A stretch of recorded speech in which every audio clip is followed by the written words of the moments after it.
Selamat malam, perkenalkan nama saya Dede Irwanto. Saya mahasiswa semester 6 di Universitas Terbuka, program studi Sistem Informasi. Video ini saya buat sebagai laporan praktikum dari tugas 1 pada mata kuliah pemrograman berbasis web. Pada tugas 1 ini, kita diminta untuk membuat sebuah aplikasi website sederhana untuk memesan bahan ajar di Universitas Terbuka yang dilakukan oleh UT Daerah. Pada website ini kita hanya berfokus pada bagian interface atau front end saja, tanpa melakukan atau tanpa membuat back end-nya terlebih dahulu. Tujuannya adalah untuk mengimplementasikan konsep fundamental dari HTML, CSS, dan JavaScript DOM. Jadi pada website ini terdapat 4 halaman, yaitu halaman login, yang mana pada halaman ini terdapat dua buah field, yaitu email dan password. Kemudian ada tombol login, kemudian ada fitur untuk memunculkan pop-up atau alert yang berisi pesan kesalahan bahwa email atau password tidak sesuai. Kemudian ada juga fitur untuk lupa password dan fitur untuk melakukan pendaftaran. Kemudian ada juga tombol dashboard. Maksudnya ada juga halaman dashboard, yang mana pada halaman ini berisikan menu yang terdiri atas tombol navigasi ke informasi bahan ajar, tracking pengiriman, kemudian laporan, histori transaksi bahan ajar, dan kemudian ada sebuah tampilan greetings berdasarkan waktu local time. Kemudian masih pada halaman dashboard terdapat juga sebuah inputan untuk melakukan tracking dari bahan ajar yang kita pesan. Kemudian ada juga halaman stok yang berfungsi untuk menampilkan data bahan ajar secara dinamis. Baiklah, kita langsung saja ke aplikasinya. Kebetulan di sini saya sudah membuat aplikasi tersebut. Kita berpindah ke Codes pemrograman tugas 1. Kemudian kita buka.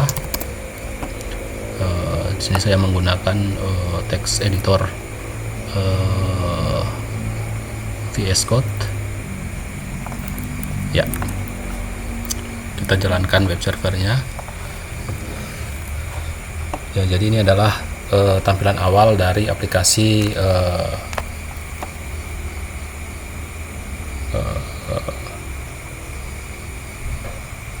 pemesanan atau aplikasi tracking. Oke, kita masuk pada halaman login. Jadi ini pada halaman login terdapat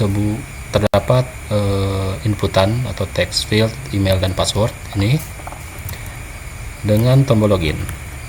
Kemudian ada fitur untuk menampilkan pop-up atau alert yang berisi bahwa email atau password tidak sesuai. Jadi sebelumnya untuk data email dan passwordnya, di sini kita sudah ada data dummy pada file data.js, di mana pada file ini terdapat variabel data pengguna, yang mana pada variabel ini berbentuk array yang berisikan objek-objek dengan properti ID, nama, email, password, dan role. Jadi untuk login akan mengambil data dari variabel data pengguna ini. Ya, untuk variabel-variabel lainnya nanti akan saya jelaskan selanjutnya sesuai dengan fitur-fitur yang menggunakan data dari variabel tersebut. Oke, kita fokus ke data pengguna. Sini kita coba masukkan email dan password yang salah. Misalkan di sini kita masukkan email agus@ut.ac.id.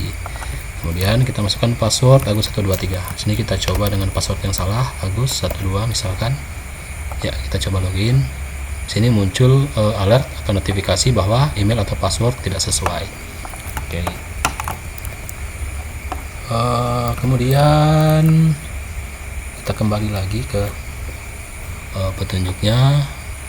Terdapat tombol lupa password. Jadi di sini ada tombol lupa password yang menampilkan pop-up reset password. Ini kita coba masukkan email, misalkan agus@ut.ac.id, kita kirim. Ya, link reset password berhasil dikirim ke email, silahkan cek. Oke. Kemudian ada juga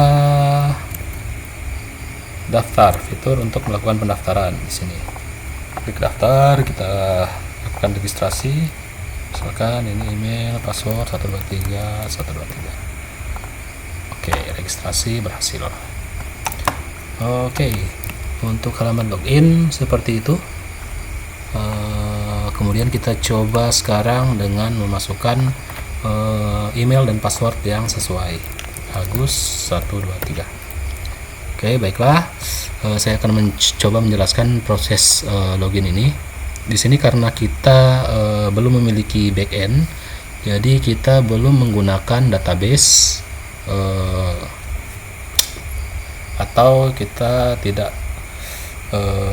menyimpan data ini ke database, melainkan di sini saya memanfaatkan fitur dari local storage, yang mana di sini ketika kita memasukkan email dan password yang sesuai, maka data pengguna ini, jadi misalkan tadi Agus, akan disimpan ke dalam local storage yang dimiliki oleh browser.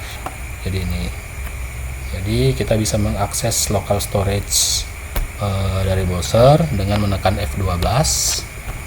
Kemudian kita masuk ke tab application. Kemudian di sini ada tab local storage. Ini. Oke, kita coba masukkan Agus 123. Oke, ketika kita klik login, maka data dari Agus akan disimpan ke local storage milik dari web browser. Oke, kita close saja ini. Ya, jadi ini adalah tampilan awal dari halaman dashboard, yang mana pada halaman dashboard ini terdapat menu utama yang terdiri dari tombol navigasi ini. Ini saya membuat navigasinya di sebelah kiri. Terdapat di sini informasi bahan ajar. Ini informasi bahan ajar, kita coba klik. Kemudian laporan. Sini ada laporan, yang mana tracking pengiriman. Sini tracking pengiriman. Oke, ini.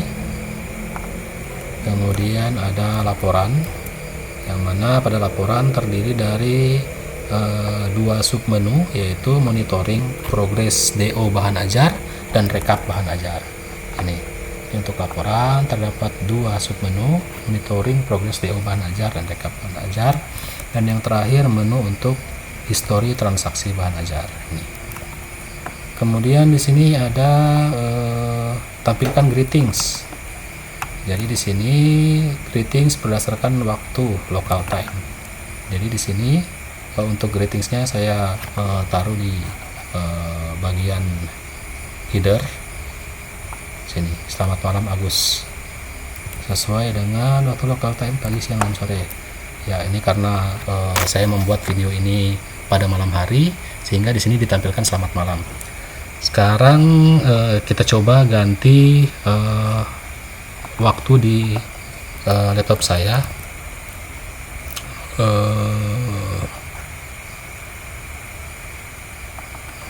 Kita misalkan di sini kita ganti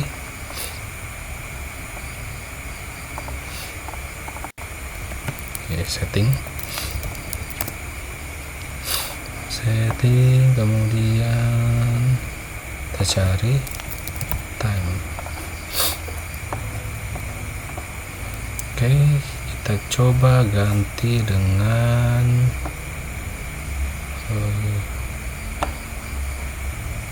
jam, date. Ini kita ganti dengan jam, misalkan jam 11 pagi.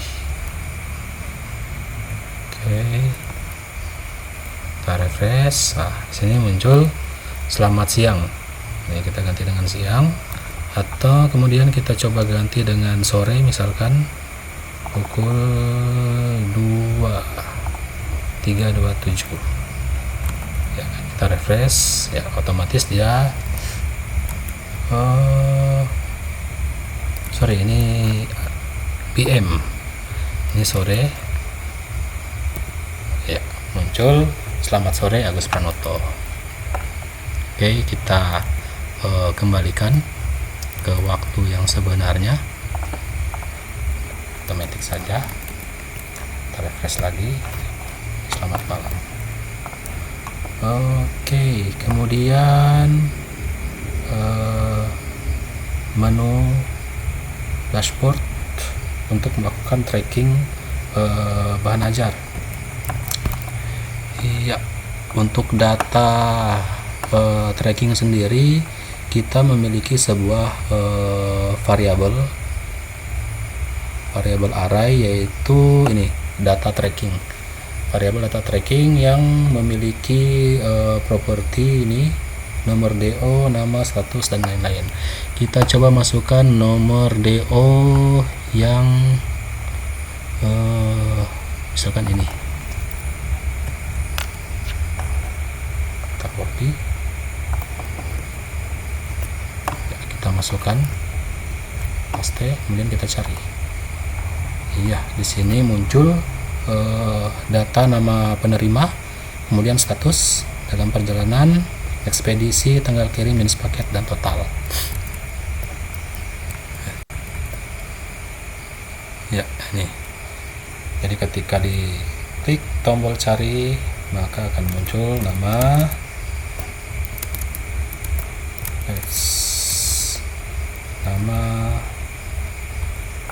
kemudian status pengiriman,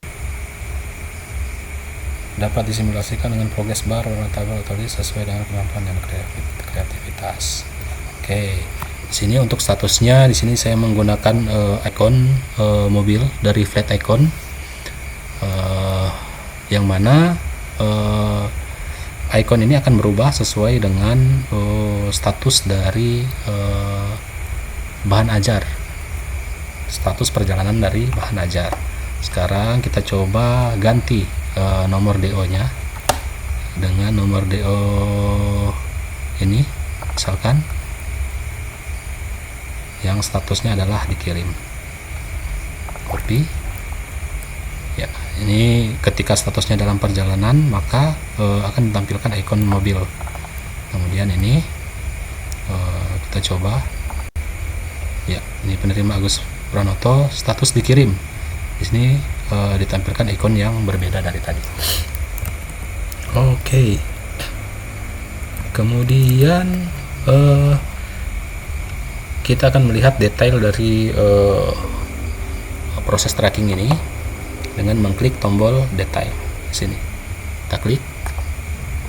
Ya, di sini muncul detail dari delivery order. Mana di sini terdapat data yang lebih detail dari perjalanan paket kita. Ya. Oke, kita kembali. Selesai, kemudian kita masuk ke informasi stok bahan ajar pada halaman stok HTML. Di sini kita masuk pada menu informasi bahan ajar. Ya, jadi di sini untuk data bahan ajar itu pada file JS ini ada pada variabel data bahan ajar, yang mana pada variabel data bahan ajar ini terdapat properti kode lokasi, kode barang, nama barang, jenis barang, kemudian edisi, stok, dan cover. Oke.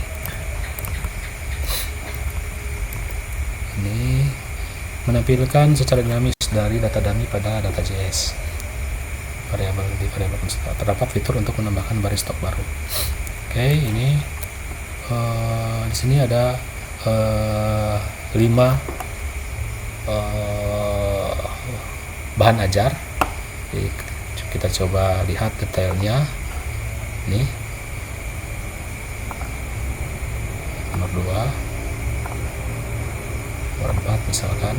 Ini kode lokasi, kode barang, nama barang, jenis barang, dan stok. Close. Kemudian kita akan mencoba fitur dari tambah bahan ajar. Di sini misalkan kita klik. Ya. Untuk kode lokasi misalkan kita coba 010101. Kemudian kode barang misalkan M130AB. Nama barang misalkan buku matematika. Kemudian jenis barang BMP. Kemudian edisi misalkan kita masukkan edisi ketiga. Stok misalkan ada 176. Kemudian kita upload covernya ini. Kemudian kita tambah. Data bahan ajar berhasil ditambahkan. Kita klik tombol OK. Nah, secara otomatis data yang kita input tadi akan masuk ke dalam tabel sini, tabel bahan ajar. Kita coba tambahkan satu lagi data. Ya, ini misalkan 020202. Kode barang misalkan M140AC. Nah, barang misalkan buku programming. Kemudian jenis barang BMP. Edisi misalkan 2. Stok misalkan 94. Kita upload lagi cover programming. Kemudian kita tambahkan. Ya, secara otomatis ditambahkan. Kita lihat detail dari buku matematika. Ini informasi bahan ajar muncul. Kemudian untuk buku programming ya muncul.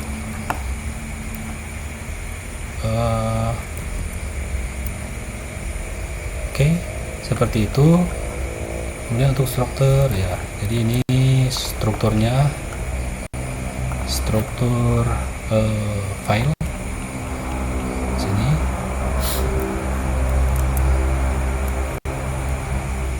Kemudian kita coba fitur selanjutnya yaitu tombol logout. Jadi di sini kita buka lagi tab application tadi, kita buka local storage. Jadi kita coba dengan menekan tombol logout. Apakah Anda keluar dari aplikasi? Oke. Ya, secara otomatis data pada local storage tadi akan dihapus. Dan ketika kita coba mengakses halaman dashboard tadi, maka akses pada halaman dashboard akan ditolak karena kita tidak melakukan login. Ya, demikian video penjelasan dari saya. Mohon maaf bila ada kekurangan. Terima kasih.